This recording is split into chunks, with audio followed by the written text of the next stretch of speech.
Genie 3, le modèle de Google qui est capable de créer des mondes en temps réel de manière générative avec lequel tu peux influencer la météo, le monde, les environnements ou tout ce que tu veux est sur le point d'être disponible. Ce modèle a été révélé cet été et avait fait un bruit à travers le monde qui était potentiellement un world model des plus incroyables ou potentiellement peut-être l'avenir du jeu vidéo.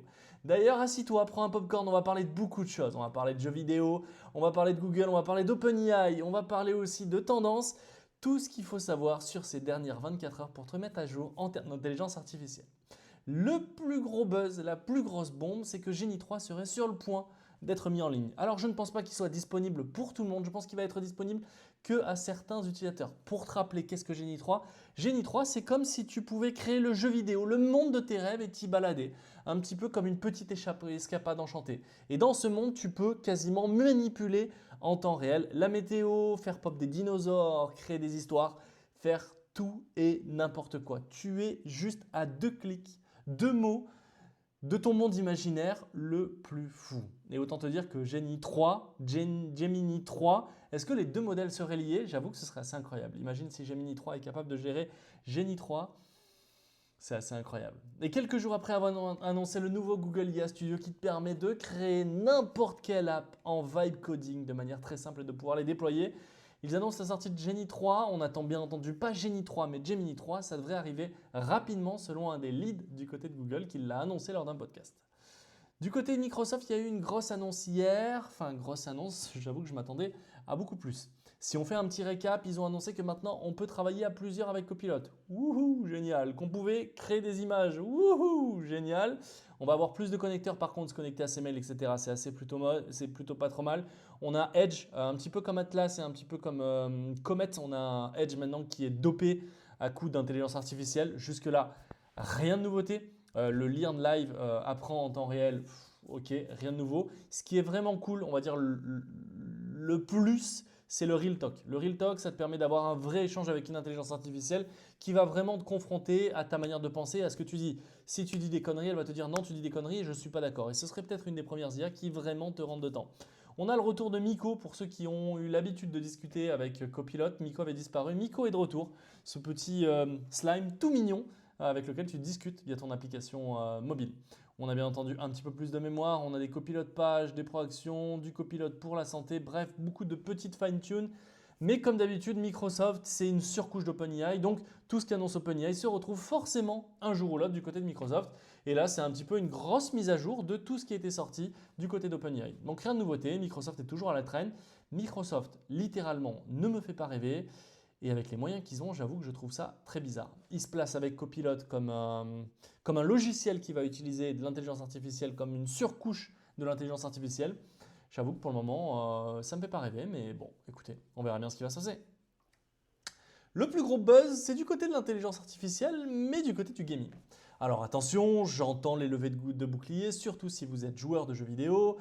Les artistes, c'est pas bien d'utiliser l'intelligence artificielle, ça détruit le côté créatif, on n'en veut pas, ça va faire des jeux de merde, tout ça, tout ça. Bah autant vous dire que IA vient de tout simplement de devenir privé, potentiellement avec un rachat, et vient de signer aussi un deal avec Stability IA pour pouvoir renforcer l'expérience, permettre aux artistes d'aller plus vite, de créer plus vite et de réimaginer le game développement. Autant vous dire que jeux vidéo et intelligence artificielle, dans les prochains mois, il va falloir compter avec. Et je suis très curieux de ce que l'intelligence artificielle va pouvoir faire. Un, simplifier la capacité de créer des jeux vidéo. Et je pense que un ou deux humains vont être capables de créer un jeu vidéo grâce à l'intelligence artificielle, mais surtout sur des gros studios, potentiellement imaginer peut-être des nouvelles expériences en ligne, des nouvelles expériences jeux vidéo ludiques ou des nouveaux jeux complètement tirés du chapeau. Je pense qu'on va avoir des jeux vraiment éclatés et des jeux vraiment incroyables. Et je pense que d'ici 1 an ou 2 ans, et je l'espère, on aura des jeux un peu dignes des Manhwa ou dignes de Sword Art Online. Alors pas que tu vas complètement te plonger dedans, mais des jeux qui vont évoluer avec toi, où le monde va être vivant, où les personnages vont vraiment pouvoir discuter avec toi, où potentiellement on va peut-être avoir des expériences infinies parce que le jeu va avancer au fur et à mesure que ses joueurs avancent. Bref, je pense que si on arrive à baisser encore les coûts d'utilisation de l'IA et qu'on est capable de créer des jeux vidéo qui utilisent de l'IA en permanence, sur une API ou sur quelques formes, on risque d'avoir des jeux vidéo assez incroyables. Et j'avoue que je suis curieux de voir ça, donc moi je prends ça plutôt d'un bon signe. Après, bien entendu, il va falloir faire attention à l'industrie du jeu vidéo et voir si ça ne va pas créer énormément de chômage, énormément d'artistes sur la paille parce que bien entendu, comme pour les jobs de bas level, l'intelligence artificielle est en train de remplacer pas mal de monde, notamment aux États-Unis. Je vous invite à regarder les différentes études et on en a déjà parlé, donc n'hésite pas à te refaire d'anciennes vidéos. D'ailleurs, si tu m'as écouté jusqu'ici et que t'aimes, n'hésite pas à poser tes questions en commentaire, à t'abonner ou à lâcher le petit like, ça fait toujours plaisir. Du côté d'OpenAI, on a eu une nouvelle acquisition, une de plus, Sky.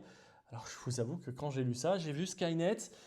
J'ai commencé à me rappeler certains films de robots qui envahissent la Terre et qui finissent par nous annihiler. Mais non, vous inquiétez pas, c'est pas Skynet, c'est juste Sky. Sky qui est en gros une entreprise qui bosse avec le langage naturel pour créer des interfaces. C'est plutôt sympa, c'est une très bonne acquisition du côté d'OpenAI. Et encore une fois, petit à petit, on a un peu l'impression que le deal qu'ils ont signé avec Microsoft, c'est OK, tu as le droit de signer avec Mac, tu as le droit de beaucoup travailler avec Macintosh et compagnie pour leur voler un petit peu leur OS, mais du côté Microsoft, vas-y doucement, laisse-nous un petit peu bosser avec Copilot et on utilisera ton IA, t'inquiète pas, parce que finalement Copilot est quasiment boosté par OpenAI pour le moment. Ils sont en train de voir d'autres alternatives, mais ça le fait. Donc voilà, une nouvelle acquisition, c'est plutôt cool à voir ce qui va se passer. Et du côté de Google, est-ce que Google est en train de gagner la guerre de l'intelligence artificielle? Autant vous dire que oui. Alors, bien entendu, ce graphe n'est pas forcément super représentatif, mais c'est comment la page Google IA Studio, au travers du temps, est en train de grossir. Autant dire que plus on va dans le temps, de manière exponentielle, plus il y a d'utilisateurs. Ça veut dire que de plus en plus de gens sont en train de se détacher petit à petit de ChatGPT pour pouvoir utiliser les outils Google pour pouvoir créer. Et les dernières mises à jour de Google IA Studio, le site est flambant neuf, juste incroyable et très intuitif. Et leur nouvelle IA.studio/build te permet de créer, grâce à une nouvelle manière de vibe coding, n'importe quelle application. Et c'est qu'un first step. Apparemment, d'ici les 2 prochains mois, l'IA Studio et la partie vibe coding va complètement évoluer, notamment avec Gemini 3. Voilà, on a un peu fait le tour, ça te donne un petit peu les tendances. On se retrouve dès demain avec une nouvelle vidéo, alors n'hésite pas à t'abonner. Je te souhaite un très bon week-end.